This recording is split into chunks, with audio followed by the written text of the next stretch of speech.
Smart 24 TV now. Yeah, and of course also on other spaces, yeah, on DSTV channel 372, of course on GOTV channel 320. We are here located Nile Avenue plot 42. You can catch us there. Well, of course today we're talking about the dynamics, how the businesses, the different businesses are contributing to the back to school economy.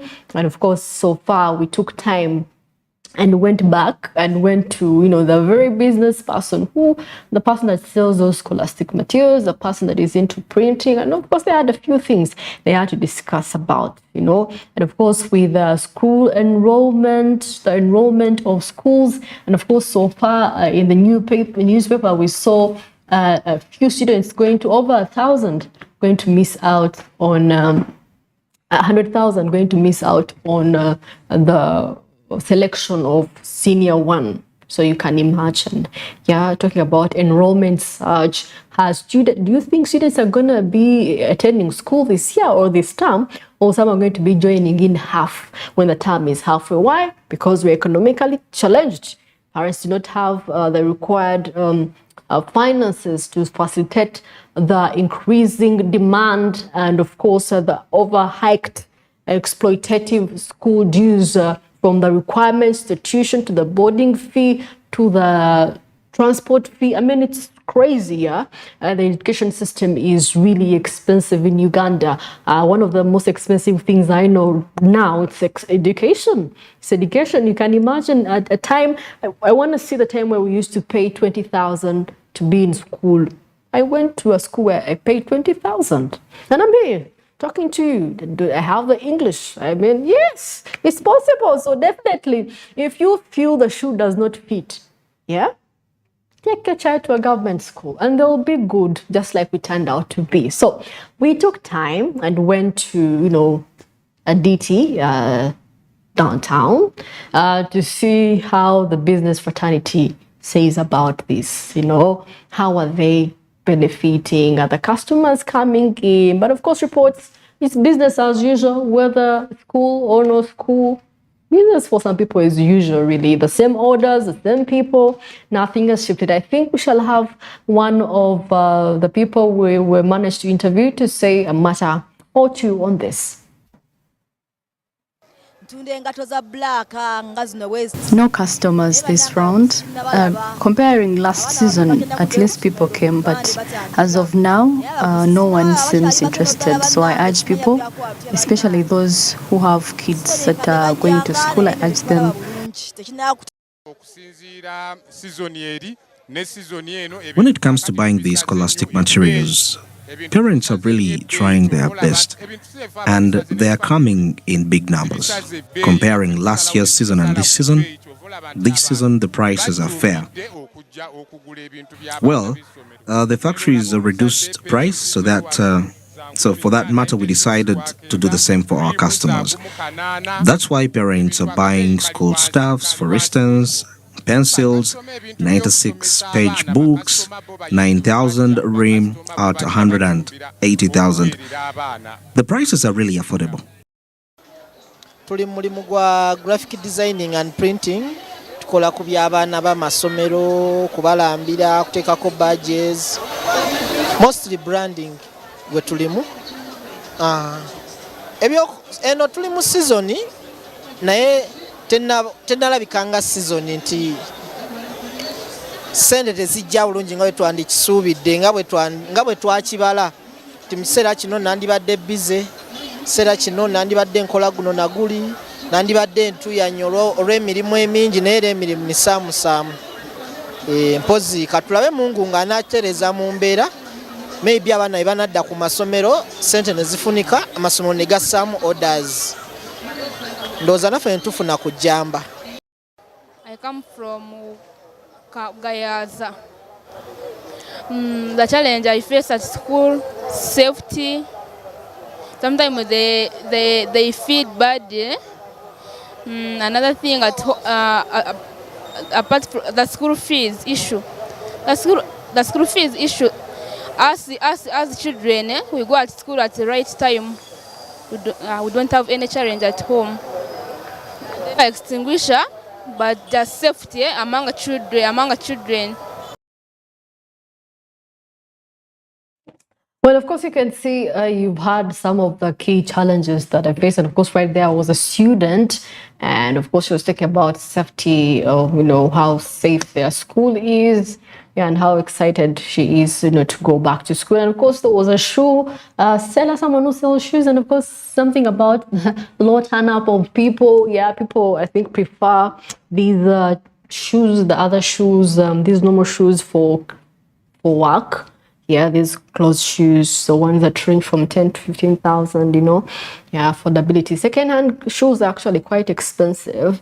Yeah, and maybe high-end people do prefer butter shoes. Maybe they go to butter shops and, buy quite expensive. So, well, think about still the low turnout of people. You could see people are moving around, but then people are on to their own business, because at the end of the day, I think for some schools, you find you pay for the requirement. If you're not able to take the requirements, you pay for the requirements, and they can ably distribute the requirements. So my problem is with schools. Now, a child has to buy dozens of books, 3 dozens. And of course, this is a kindergarten child. How many books do you think they're going to use? And it's why I'm saying it's sort of exploitative system is because I have, as a parent, I am obliged to give dozens of books every other semester. I mean, term 1 to the 3rd term. With how much my child has only used 3 books only in a term. Isn't there a possibility that the extra can be added on to the next term? At least we don't get to spend a lot for the books and the like.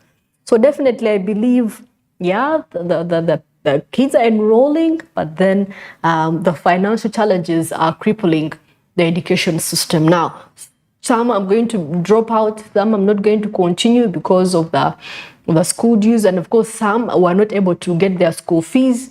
I mean, their school reports because of the school fees. And of course, that is why we find instances of students changing school year after year. Why? Because they're trying to run away from the dues that they have from the previous school. So definitely, you find someone has gone to different schools because of the different institutional fees. Well, so if you feel squeezed a little bit as a parent, there are other options. Take them to, better schools that have a favorable amount that can, you balance, you do background check. Actually, it's good to do background check on the school you intend to take your child to.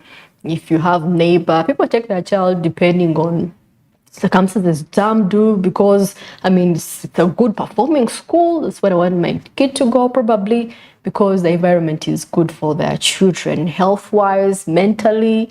Yeah, so definitely, yeah, much as we are adapting to the surge of the increased enrollment in schools, we have to consider the fact that the more surge, the more exploitation goes on, the more money they increase, because there is demand.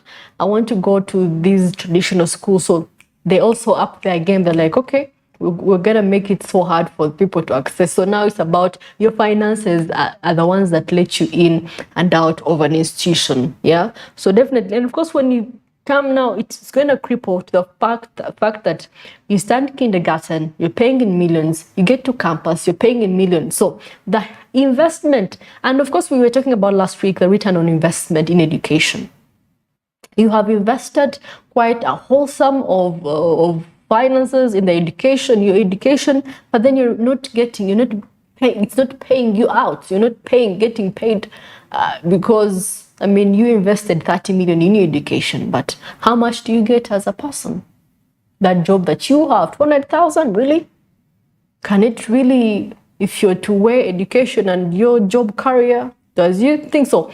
Investment also in the choice of course, in the choice of school, the choice of skill also matters. At the end of the day, we have to see the returns, okay? If we did maybe a bachelor's in medicine, there has to be results, yeah? have to be able to compensate for the money that I lost out, yeah?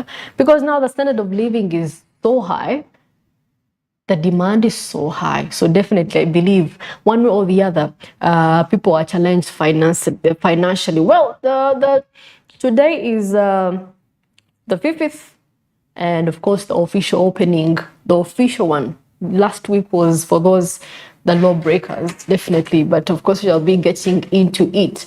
Well, of course, right about now, we're going to be having Andrew Barige, and of course, he is into field, and of course, to give us a live feed on one of the people we're going to be interviewing today, and of course, on how education institutions are adapting to the increased enrollment, and of course, with the financial challenges ahead. Good morning, Andrew. Thank you very much. And here at Mr.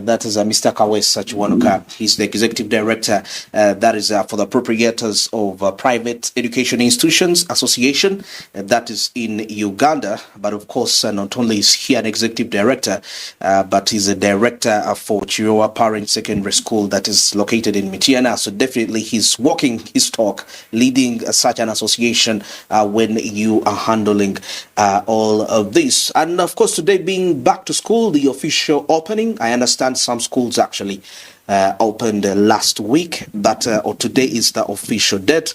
And we have quite a huge section of private schools that are, operating activities as we speak right about now. And I'm speaking now to the boss of those owners of those private schools. Mr. Kawesa, it's a pleasure to have you on the show. Thank you very much. Good morning. Good morning, sir. Good morning, listeners. Good morning, Smart 24 TV.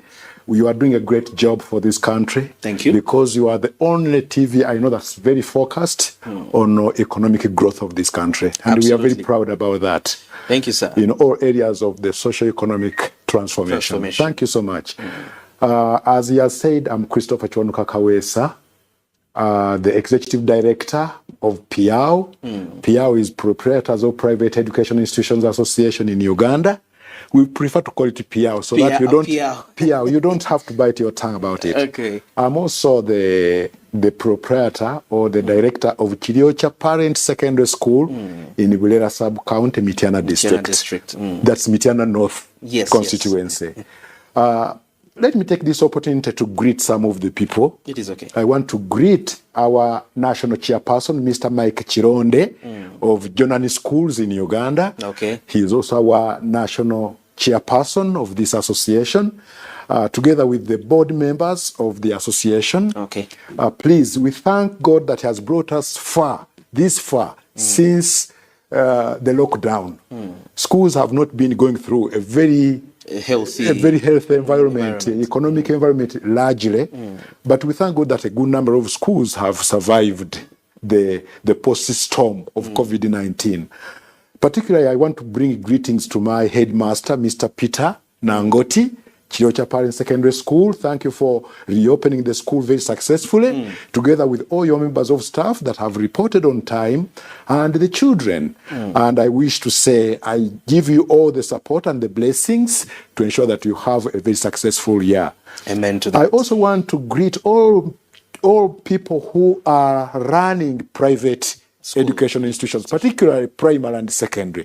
It's a big tug of war. I know. It's not easy, but thank you for sacrificing the investments into that particular social service.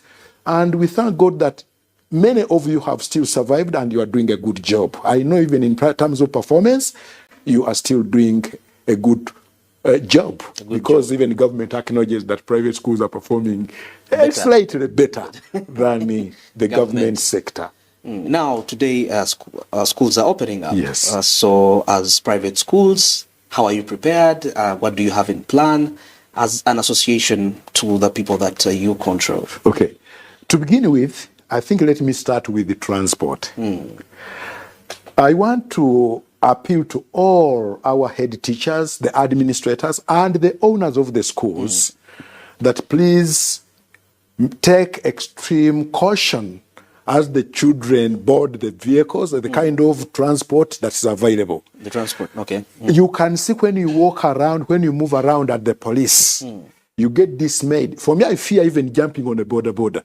Sure. I get dismayed by the number of motorcycles that are hanging in police stations over different cases or offenses, which means that all this happen when these motorcycles are on the road. Yes. And one thing I have observed is that unlike other motorists, motorcyclists, particularly of the public transport nature, border, are negligent of the laws, the traffic laws. Okay.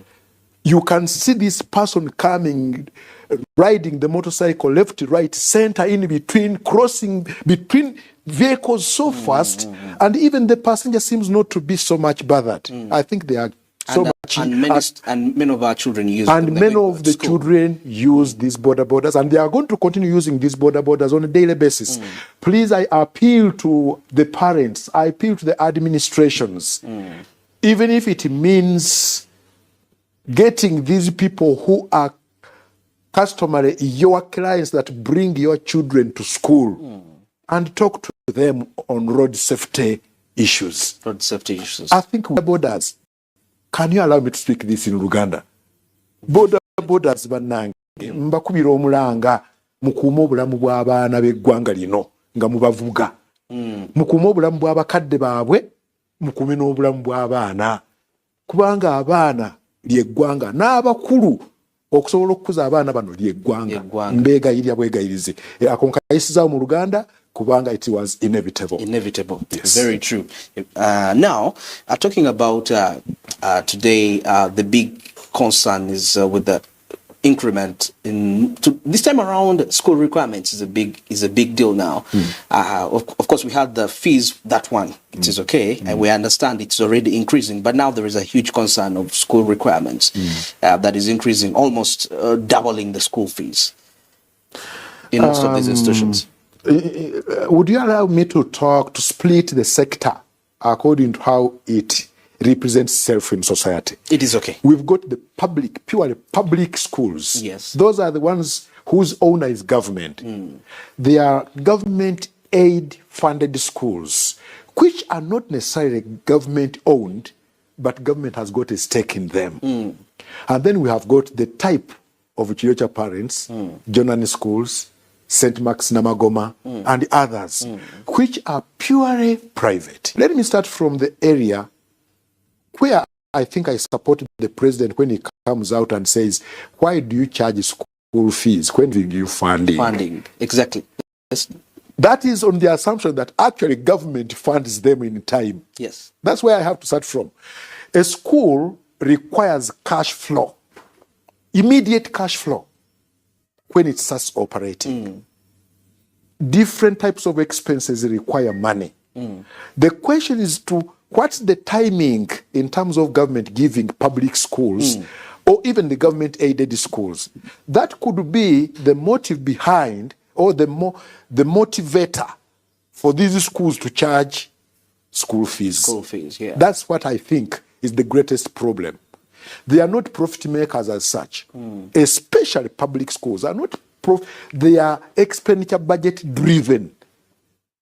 To what extent does government look at the expenditure, current expenditure in the market of these schools to be able to equate it to the component of funding that is good enough to provide these children of Uganda with good education? Okay. That's one part. Part two is government-aided schools. Government-aided schools, as you hear, government aids them. Aids them, yes. Which means that does not give them adequately. It's just a bonus, like a bonus on their side. Not really a bonus. It is what government thinks can provide them. Okay. In addition to self-support. They support themselves. They should support themselves on various areas. However, what they give them covers a lot.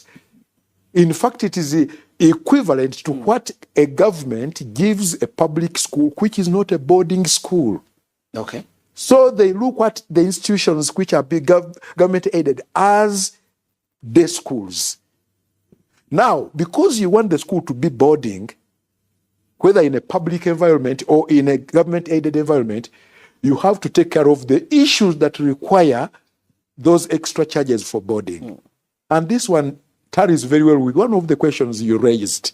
What are the issues that cause school fees to keep changing? Okay? Now, for the private school, unfortunately, and I will use the word unfortunately, a purely private school does not receive any support from government whatsoever. Okay. Except in the area of policies. Government wants a private school to be managed as a public school. But if government is to come and understand how a private school should be managed as a public school, they should also realistically first consider what are the inputs required to run the appropriate education in the public school. Then they will be able to come and talk about the expenditure and revenue of a private school. Okay. That's where I think the problem is. Okay? I see. Government must not simply look at private schools as overcharging. Okay? And government should not simply look at public schools and government-aided schools as charging school fees when actually they are being supported. There is an exogenous variable that government must look into in the area of education in this country. Now, that's an interesting point. But now when it comes to the issue of school requirements, yes. Today, as somebody told me now, they even they asked me for sugar. Yes. Incidentally, that's where government has to come in and make some kind of controls. Because for me, let me use my example of Chiocha parents. All the requirements, the official requirements of the school are monetized. And they have nothing to do with the sugar. Sugar is not a school requirement. Yes, now they're asking for sugar. For me, sugar is not a school requirement. Cement is not a school requirement. Exactly. You see? Even brooms are not a school requirement. Okay. But I know that there is a certain amount, reasonable amount that should come in for health and sanitation. There is a certain amount, for instance, in the secondary schools now, that may come in to support the new curriculum, the vocational component of the new curriculum. Okay, okay. Government has provided books, though inadequately. I have to be very precise on that. They have provided books, and they said the books are available to be obtained free. Unfortunately, they have not really been free. Okay. Many schools are buying these schools on the open market. Let government carry out their own survey. We have information on this. Schools are buying books from the open market. Number two, I cannot blame government on this, but I can just raise a concern and observation. Yes. The curriculum started instantly on day one. The recommended books were not available. Okay. Practically for over a year. Okay. For the new curriculum. Exactly. What we did in Chiocha Parents, we decided to get soft copies of the books as is at that time via the internet. We installed projectors and projection screens and laptops, and the teachers started teaching the new curriculum on the screens. Okay. And that's what we have also decided to carry on. And I'm sure there are many other schools that have also improvised. But these are costs. These are costs. So the new curriculum has a cost. The new curriculum has got a cost. However, I strongly say that schools should not charge too many things, which to me I call luxuries. Why should we charge luxuries in an area, in a sphere of educating a child? True. If I decide to put in place a swimming pool, why should I charge every student a fee for swimming? Surely.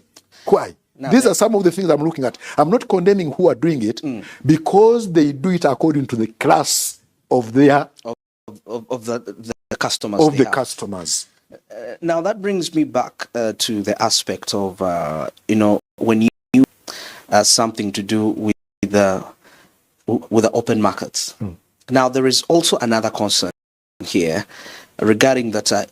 Could there be a possibility that because when you go to people that deal into the school materials, the back-to-school materials in areas like Chuku, will tell you that, you know what, business is not good. People are not turning up. And there are anticipations that actually some of the schools request parents to buy the requirements within their school cantons, which is now creating a limited market for the people that are outside. And yet these people that are in Chikubo are the ones educating their children in these schools. Mm-hmm. How are we averting all this? Again, I'm saying that the education sector, like health sector, depends largely on choice. Largely on choice. I'll give an example. You will not find a canteen where they are selling such things, and the school fees structure is low. And you find the parents don't want it. They attribute low school fees to poor performance. I mean, they equate low school fees to performance standards. Performance standards, okay. You get the point? A government school does not have school fees. Okay. You get the point? But how come that Andrew decides to bring his children to Chiocha Parent Secondary School, a purely private school where they're charging school fees and it's inevitable to pay the school fees and the requirements, and does not take these children to the other school? All right. If it's a question of cost, really it's more of a question of choice. Okay. Let's take a short break, and I'm still with Mr. Kawes Sachuanuka. He's the Executive Director, Proprietors of Private Education Institutions Association in Uganda, or known as PL. Let's take a quick break. We shall be returning for this discussion.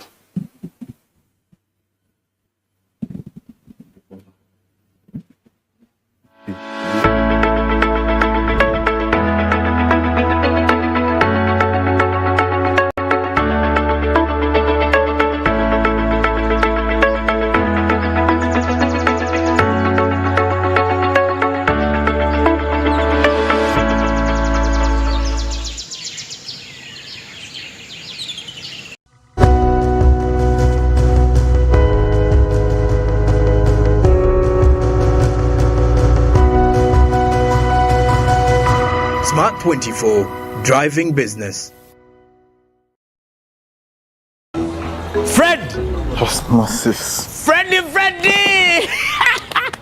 Fred Dollar! My boss, CEO Inojo, the general of generals, the conqueror of conquerors, the first and the final, the sky above the skies, the promised land, the terms and the conditions, the international king crocodile, the source of the Nile. I don't have money today. Just take a polite loan of 200k to stock my shop. The signs and symptoms of success. The bank commander, not the bank teller. Why hassle for a loan when you've got MTN Momo? We're sorting. Use the Momo app or dial *165*5# for all quick loans. Choose from the different loan options from our partners and get one that works for you. Together, we're unstoppable. Cooking oil like no other makes your meal so sweet and scrumptious. The taste of Uganda, yeah, the taste of Uganda,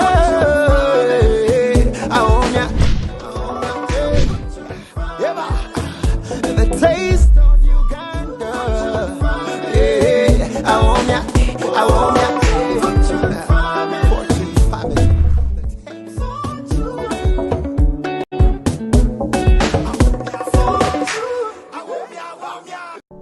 Luxury redefined at Seasand Hotel as you indulge in the splendor of elegant living fit for the royalty that you are.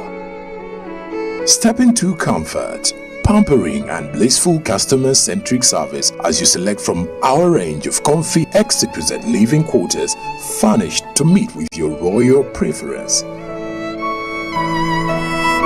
Surrounded by scenic beauty, our tropical setting allows you to escape the glamorous ordeal of city life. Our ambient green gardens will guide you to a place of revitalizing rest. The 3-star restaurant caters to your palate serving your choice menu ranging from exotic cuisines to local delicacies. Our chefs will serve you full course meals for a truly out-of-this-world culinary experience. Our fully stocked bar to whet your throat, from renowned global brand whisks, brandies, gins, beers and wines to our locally celebrated beverages, you will not lack for any brewage. It's an all-new experience in the East at Seasand Hotel. So visit today at plot 15 to 19 Spire Road, Ginger, or contact us on +256 751 719 960 and +256 785 354 614 for reservations. Seasand Hotels, luxury redefined.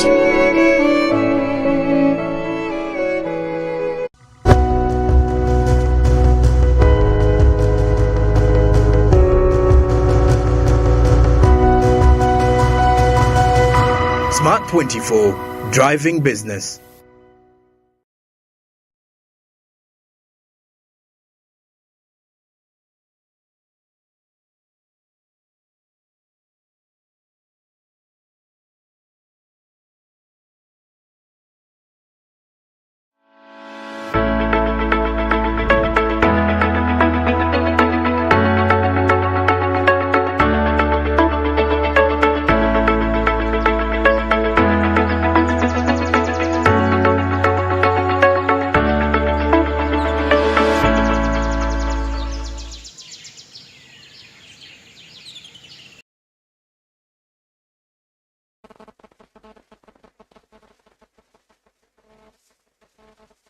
And today being a back to school day, we are discussing matters still in relation to that. And my guest this morning is Mr. Kawesa Chiwanuka. He's the executive director of proprietors of private schools, Private Education Institutions Association, that is Uganda, in short known as PIAO. And now, before we went into the break, we're emphasizing a point of school fees requirements vis-a-vis performance, and you were mentioning something about a choice. Choice. Yes. Largely, the choice drives the school to which a parent takes a child. Yes. Choice. Now, choice may be money because of the school fees. Choice may be historical reasons, attachment to schools. Choice could be just a name. Somebody feels proud, and you see somebody, I am a proud parent of KPSS, Kyocha Parish Secondary School. They do such things. Now, let me try to show you where choice comes in. I mentioned earlier the choice at the lower level. That somebody may look at the school fees and say, no, I will not be able to afford Kyocha Parents, let me go to Kyocha Progressive. That's about school fees. But also another one may say, I'm looking for low cost education, but where there is also performance and may be driven into paying school fees rather than leaving the child where he shouldn't be paying any school fees. But let me give you this one. When you come to Kyocha Parents, you will find that the children whom we get largely don't score 4, 5, 6 points. I want us to go into the analysis since you are statisticians. Go and get the results for PLE this year. And they said in the media that the cut-off points were strict. We are very strict. Yes. You get the point? The question is, where did these best children, 4 points, 5 points, 6 points, 7 points go?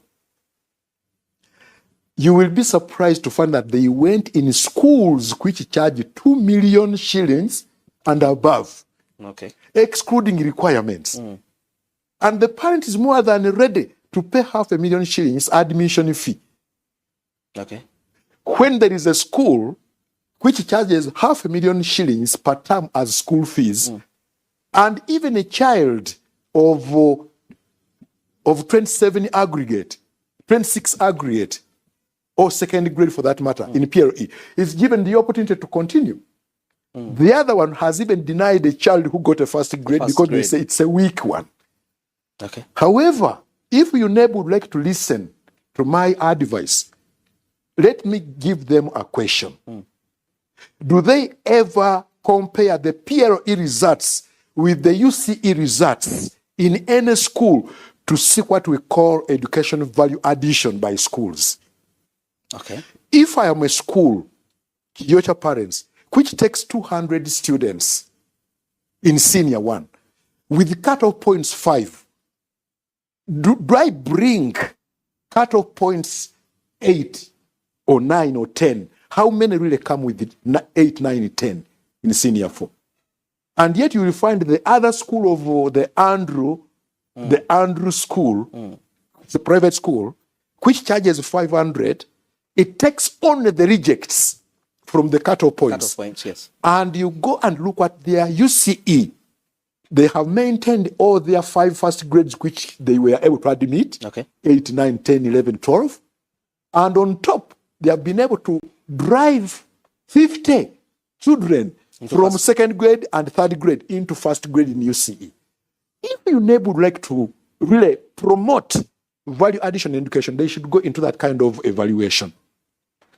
So literally, because they don't register any child for senior 4 without a PLE. Definitely. Exactly. So they have it. They have the comparison. My question is, what is value addition? It is maintaining the performance we have seen before, or even adding value to the performance that has existed before. That's how it should be. But there could also be other issues, maybe adolescence and things like that. They could affect the children, and that becomes the parents' role to play rather than the teachers. Now, on that note, we've mentioned something. But let me also bring this out. This child who has got 4, 5, 6, 7 points. Yes. Do you know how much he's paying school fees? How much? Not less than 1.8 million. The majority.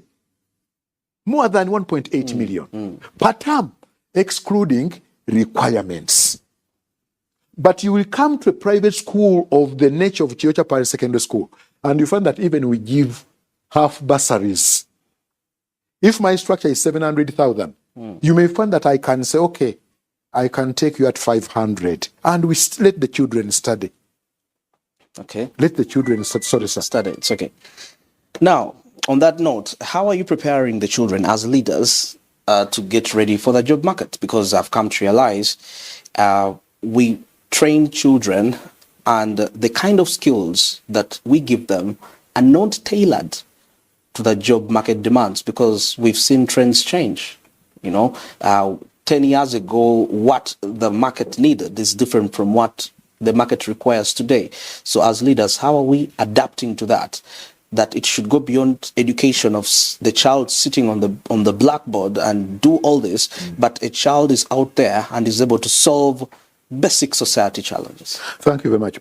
I think I could say it is the Uganda's policy, education policy. But also I will say I'm happy we have woken up. The new curriculum, senior to senior 4, and I think it's going to be rolled up to senior 6. Yeah. Is vocationalized. Every subject is vocationalized. Even in English, there is a skill. And for me, I think this is now very good. Previously, we limited some of these skills to debates in English, for instance, football, netball, sports, and MDD, music, dance, and drama. That's where actually the emphasis has been previously. But today government has come up and said, no, we want agriculture. Not simply read about it in books, but also practice it at schools. Yes. Now, the only challenge that could be there, if they come and say that each school must have a project of this nature in this subject, that's where the problem can come from. But if they say, look at any appropriate project according to your operating environment. Are you in the rural?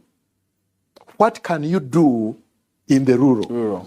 Under farming, there could be agriculture, there could be dairy farming, there could be poultry farming, there could be piggery farming, and many other things of that nature. And they could also go into wood carving, whatever, things like that.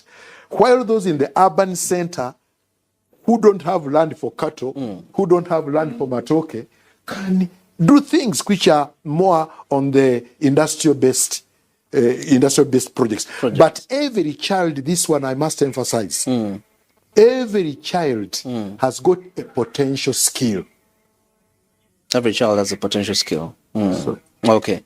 Yes. Every child has got a potential skill.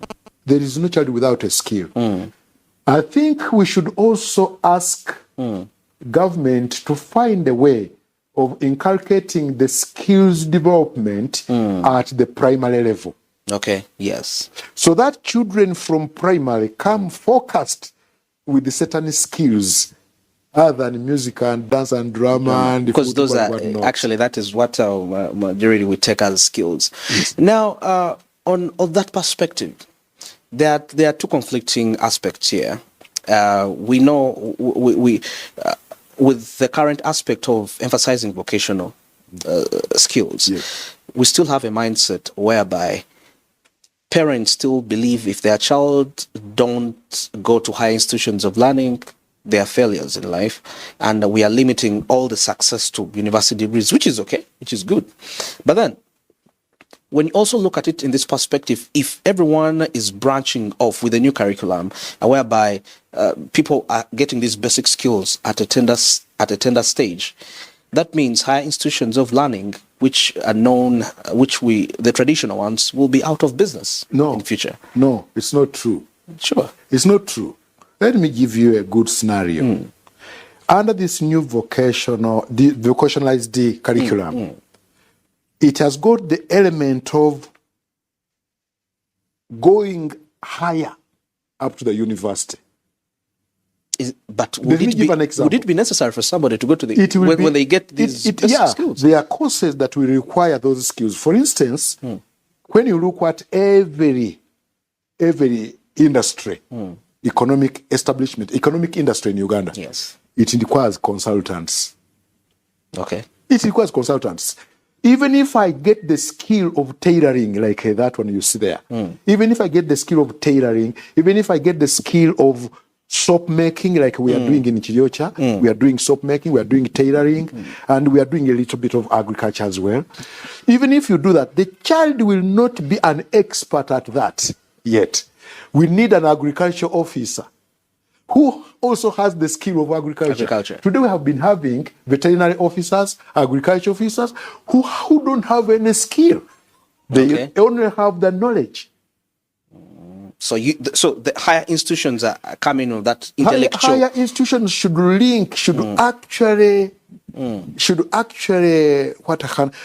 find a way of linking into this new curriculum to see that when these children go up, they are not actually diverted. This is what I would have recommended. I don't see why a child who has picked up interest in technical drawing at O level, I take him up there to become a medical doctor. That doesn't correlate at all. Exactly. This is where they should tap in also. I'm sure this new curriculum, as it goes up to A level, we should be driving these skills to advance. Those who can stop at O level and can work, well and good, because there are even those who have never gone to school who are very good in business. Very true. But those ones who have even experienced the learning up to senior 4 should even be better because they can communicate and many other things. But also they will need those experts. We shall need the accountants. We shall need the doctors, the physicians. The country cannot run without those specialized areas also. We shall need the teachers. The teachers will not stop at senior 4.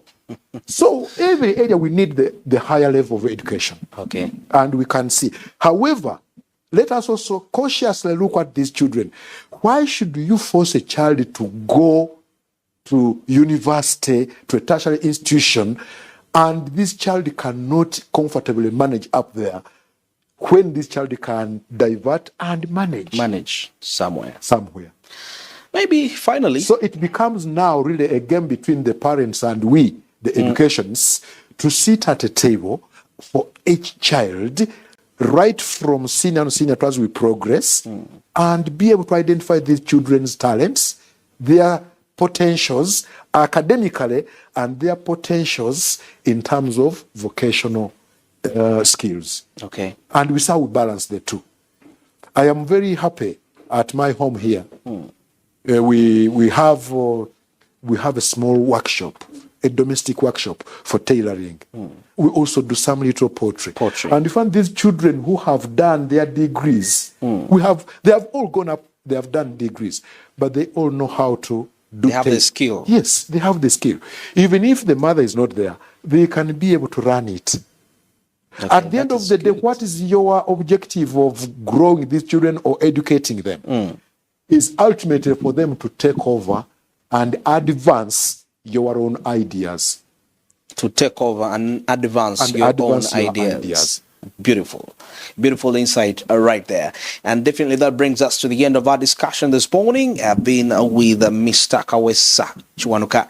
He's the Executive Director, PIAO, or what is known as Proprietors of Private Education Institutions Association in Uganda. And he's also the Director of Chiroa Parents Secondary School, that is in Mitia. Now, thanks for being part of the show. I wish you to have a productive day. It's a new week. It's a fresh start. And of course, still a new month, February. We shall link up again tomorrow discussing matters to do with business. Good morning.